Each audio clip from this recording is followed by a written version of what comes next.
కాంగ్రెస్ సర్కార్ కక్షపూరిత రాజకీయాలు చేస్తోందంటూ బీఆర్ఎస్ నేతలు ఆరోపించారు. ప్రతిపక్ష నేతలను ఇబ్బంది పెట్టేందుకు సిట్ ఏర్పాటు చేశారన్న బీఆర్ఎస్ నేతలు గ్యారెంటీల నుంచి తప్పించుకునేందుకే డైవర్షన్ పాలిటిక్స్ చేస్తున్నారని తెలిపారు. ఈ విధంగా కక్ష తీర్చుకోవాలనేటువంటి ప్రయత్నం చేయడమే దుర్మార్గమైనటువంటి చర్య. ఎందుకంటే ఆయన వాలంటరీగా ప్రజాస్వామ్యంలో చట్టాన్ని గౌరవించే వ్యక్తిగా ఆయన వస్తాను. వాళ్ళు ఇష్టానుసారం గంటల తరబడి మీ ఇష్టం ఉన్నట్టు చేసుకుంటామంటే ఓకే. ఇప్పుడు రాజ్యాలు రాచరికాలు ప్రభుత్వాలు అనేది ఎవరికి శాశ్వతం కాదు. ఏదైనా కానీ కొంత పెద్ద మనుషులను గౌరవించేటువంటి వ్యక్తిత్వం ఉండాలి ఎవరికైనా కానీ.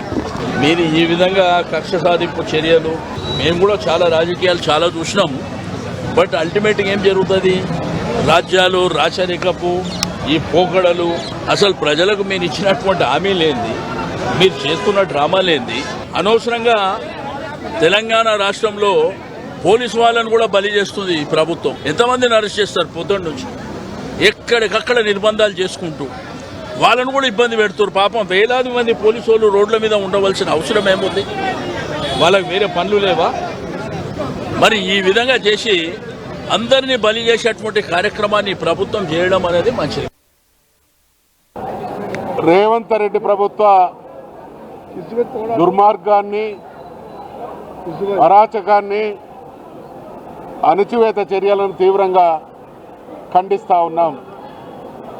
అసలు రాష్ట్రంలో ప్రజాస్వామ్యం ఉందా, నియంత పాలనలో ఉన్నామనేటువంటి అనుమానం కలుగుతూ ఉన్నది. రాష్ట్రంలో అప్రకటిత ఎమర్జెన్సీ కొనసాగుతూ ఉన్నది. ఇవాళ సిట్ రూపేణా కేసీఆర్ గారిని వేధిస్తున్నటువంటి తీరు తెలంగాణ జాతిని అవమానిస్తున్నట్టుగా ఉన్నది. ఈ చర్యలన్నింటినీ కూడా మేము తీవ్రంగా ఖండిస్తూ ఉన్నాం. తెలుగు సీరియల్ లాగా ఈ కాంగ్రెస్ ప్రభుత్వం రోజొక ఎపిసోడు సిట్ నోటీసులు పంపడం, ఒక్కరోజు హరీష్ రావు గారు పంపడం, ఒక్కరోజు సంతోష్రావుకు పంపడం, ఇప్పుడు ఏకంగా తెలంగాణ రాష్ట్రాన్ని తీసుకొచ్చిన తెలంగాణ జాతిపిత కేసీఆర్ కూడా నోటీసు పంపడం అంటే తెలంగాణ సమాజం మొత్తానికి మీరు నోటీసులు పంపినట్టు, తెలంగాణ సమాజాన్ని అవమానపరిచినట్టు. ఈరోజు తెలంగాణ తీసుకొచ్చిన కేసీఆర్ గారు నోటీసు ఇచ్చినట్టే తెలంగాణ ప్రజలందరికీ నోటీసు మీరు పంపినట్టే.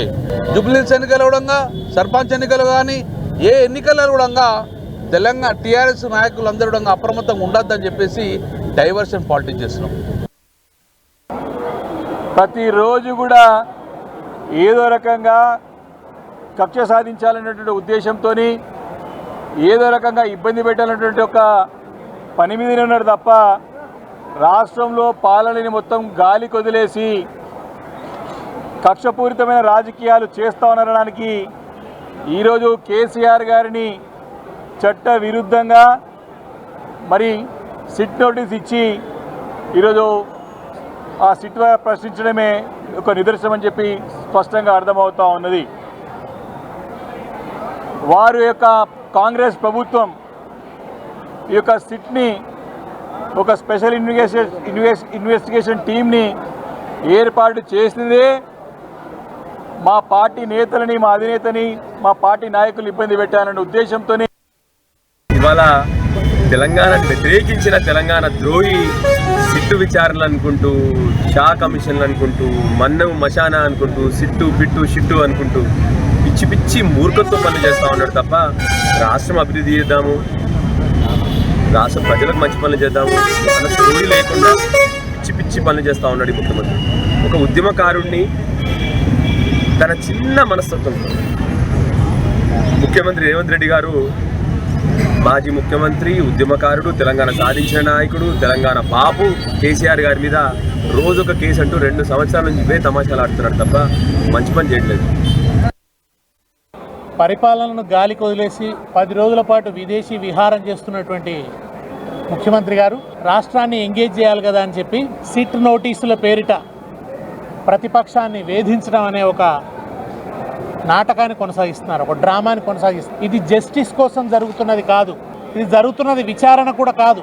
ఇది తెలంగాణ వ్యతిరేక శక్తుల ప్రేరణతో రేవంత్ రెడ్డి సాగిస్తున్నటువంటి ప్రతీకార పర్వం.